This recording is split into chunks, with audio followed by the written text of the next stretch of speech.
बहुत स्वागत है आप सभी लोग का लोक प्रशासन के इस क्लास में, लोक प्रशासन के उत्तर लेखन कार्यक्रम में। देखिए हम लोग उत्तर लेखन कार्यक्रम अपना लेके आ चुके हैं क्वेश्चन नंबर 9। अभी मैं सिंगल सिंगल क्वेश्चन उपलब्ध करा रहा हूँ आप लोग को, थोड़ा सा डिले भी चल रहा है। कारण क्या है कि बहुत सारे बच्चों का टीजीटी और पीजीटी का पेपर है, साथ में पेट का पेपर है, तो बहुत सारे लोग का सर अभी थोड़ा सा धीरे धीरे कराया जाए। तो मैंने कहा कि चलो भाई ऐसा ही कर लेते हैं, एक सिंगल सिंगल क्वेश्चन, ताकि सबको सर कोई दिक्कत कोई परेशानी हो इन नंबरों पर संपर्क कर सकते हैं आप।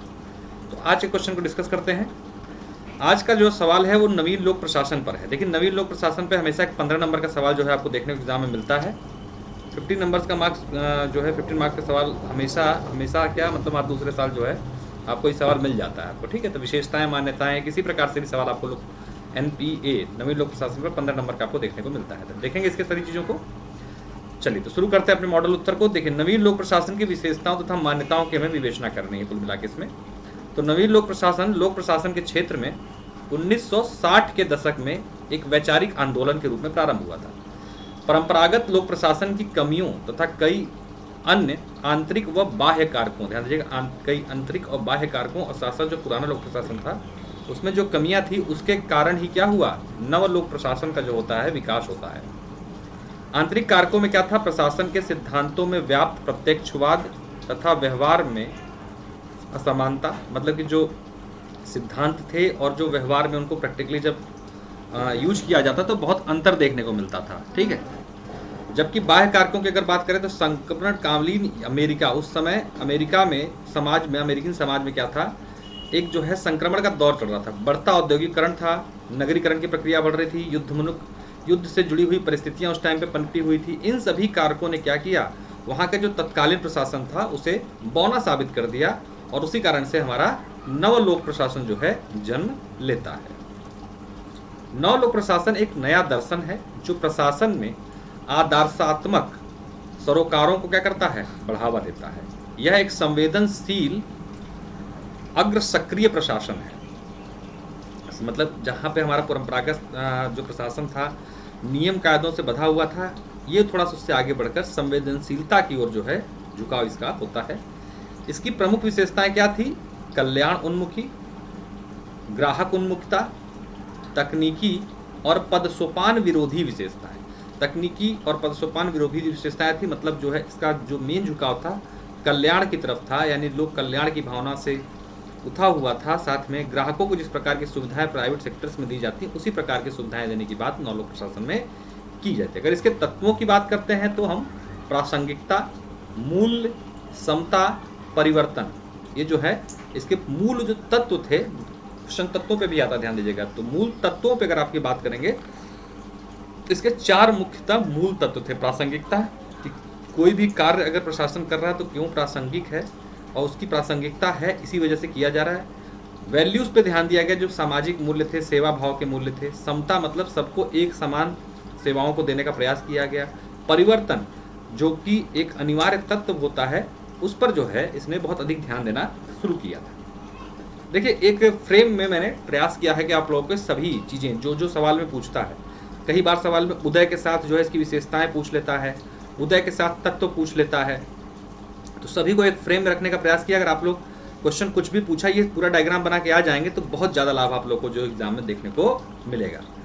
देखिए अगर बात करें तो नव लोक प्रशासन के उदय की, तो उदय के मैंने बताया 2 कारण हैं, आंतरिक कारण और बाह्य कारण। आंतरिक कारण क्या था, परंपरागत लोक प्रशासन की जो कमियां थी उसको दूर करने के लिए नवीन लोक प्रशासन का जन्म होता है। बाह्य कारक में बढ़ता औद्योगिकरण से बढ़ने से क्या हुआ, नई नई चुनौतियां जो है प्रशासन और समाज में देखने को मिल रही थी।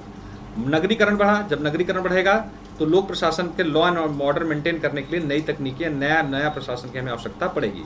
उथल पुथल अमेरिकी समाज, जैसे हमारा समाज इस टाइम पे 2020-21 में जैसा भारत का समाज है, क्या है आप देख रहे होंगे कि एक नई चीज़ें जो है, चाहे भारत सरकार की ही बात कर लीजिए तो देख रहे होंगे आप, नए प्राइवेटाइजेशन से लेकर नई चीज़ें आपको देखने को मिल रही हैं इस टाइम पे इंडिया में, ठीक है। बहुत ज़्यादा बदलाव, कुछ इसी प्रकार की स्थितियाँ जो है अमेरिका में 1960 के आसपास हो चुकी थी। तो वैसे ही उथल पथल हुआ था समाज में, और उसके बाद क्या हुआ, वहाँ का प्रशासन पूरी तरीके से चेंज हो गया, जिसे नव लोक प्रशासन कहा गया।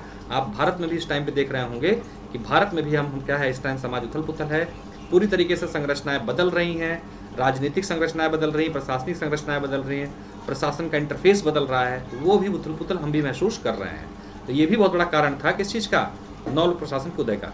युद्धोन्मुख परिस्थितियाँ, उस टाइम पे वियतनाम और अमेरिका का युद्ध जो था वो एक बहुत बड़ा कारक था कि वहाँ पर जो प्रशासन था परंपरागत वो निष्क्रिय हो चुका था और हमें उस समय उन समाज को नवीन लोक प्रशासन की आवश्यकता थी। तो ये 4 का बाह्य कारक थे जिसके कारण क्या हुआ था, लोक प्रशासन का उदय। अगर हम बात करें इसकी विशेषताओं की, लोक प्रशासन, नवीन लोक प्रशासन की विशेषताओं की, सबसे पहली इसकी विशेषता मूल्योन्मुखता, मतलब मूल्यों की तरफ। समाज में जो परंपरागत प्रशासन था वो तथ्य की तरफ ध्यान देता था कि ये कितने का हुआ, इसके लिए कौन सा नियम है, कौन सा कायदा है, बस वो तथ्य की तरफ पूरी तरीके से ध्यान देता था।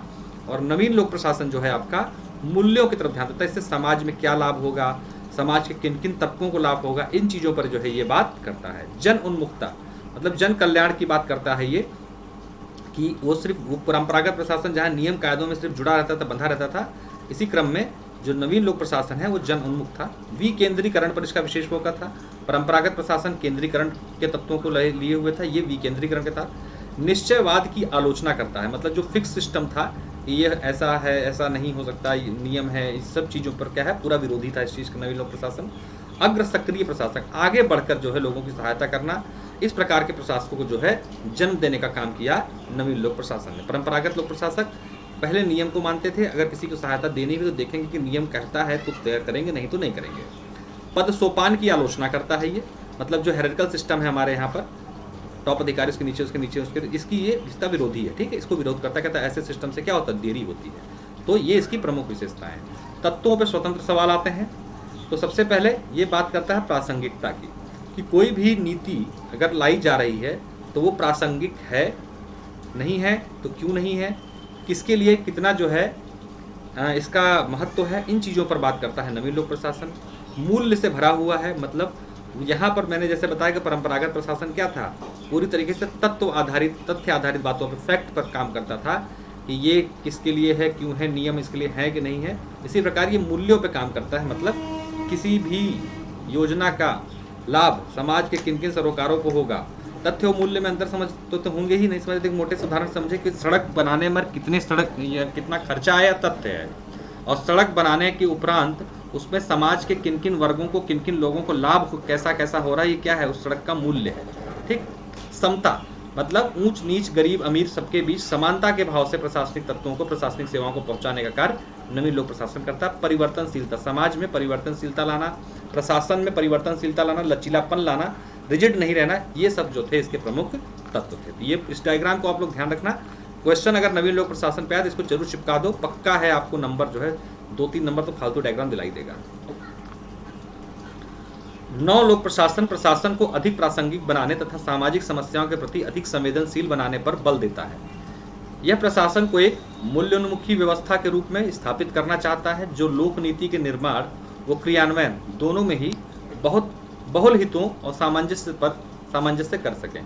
मतलब जो ये लोक नीतियाँ बनती हैं, पब्लिक पॉलिसीज, इसके निर्माण व क्रियान्वयन में ही जो है इसका जो है मेन फोकस था, और बहुल हितों मतलब मल्टीपल लोगों के हित जो है इसे सच सकें, इस प्रकार की ये सिस्टम को डेवलप करना चाहता है। 9 लोक प्रशासन प्रशासन को समता, जिसके तत्व हैं, समता आधारित बनाने पर बल देता है, मतलब सबके लिए समान प्रशासनिक व्यवस्था, किसी पर कोई भेदभाव नहीं, दलित हो, वंचित हो, अमीर गरीब, सबके लिए जो है विशेष क्या कहते हैं कि विशेष व्यवस्था और समान व्यवस्था की बात ये आपका करता है। इसके अलावा लोक प्रशासन का महत्वपूर्ण तत्व क्या है, परिवर्तनीयता, अर्थात यह प्रशासन को नवाचारोन्मुखी, गतिशील और लोचशील बनाने पर बल देता है। ये नहीं कि आप नियम कायदे में बंधे रहें, आगे बढ़ने की जो भी संभावना है उसको देखें, तलाशें, क्या क्या नया हो सकता है प्रशासन में, इस बात पर जो है बहुत बल देता है। तो ये परिवर्तनीयता का जो मूल तत्व है वो ये कहता है इसका। नवीन लोक प्रशासन ने प्रशासन के क्षेत्र में एक नई सोच व आंदोलन को जन्म दिया, लेकिन कई आधारों पर कुछ विचारकों द्वारा इसकी आलोचना भी की। उदाहरण स्वरूप इसे एक अराजकतावादी दर्शन की संज्ञा दी गई, जो प्रशासकों के हाथों में अनावश्यक रूप